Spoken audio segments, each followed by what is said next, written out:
Hi నాన్న. అమ్మగా ఒక మాట. ఈ ప్రపంచంలో ఒక తల్లి పిల్లల కోసం తన ఇష్టాలన్నీ మానేసుకొనైనా తన కష్టాలని ఇష్టంగా భరిస్తూ, ఎలాంటి మొగుడైనా సరే ఎంత టార్చర్ పెట్టినా అవి భరిస్తూ, ఎలాగో నా జీవితం అయితే ఇలాగ అయిపోయింది, కనీసం నా పిల్లల జీవితం అన్నా బాగుపడాలి, వాళ్ళ గురించి అయినా బతకాలి అని తన ప్రాణం పోయే పరిస్థితి వచ్చినా సరే పిల్లల గురించి ఆలోచిస్తుంది, పిల్లల గురించే బతకాలని నిర్ణయించుకుంటుంది. అలాగే మొండిగా ధైర్యంగా ముందడుగేసి పిల్లల్ని ఒక దారిలో నిలబెట్టాలని ఆలోచించేది ఒక తల్లి.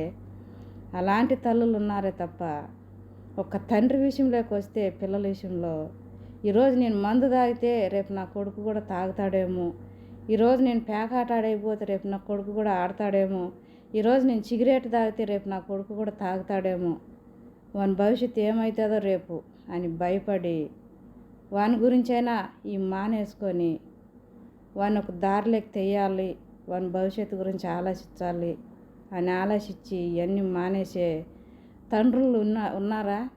ఉండింటే ఈరోజు ఎంతోమంది మగపిల్లగాళ్ళు తాగుబోతోళ్ళు తిరుగుబోతోళ్ళు అయ్యేవాళ్ళు కాదేమో. నిజమేగా.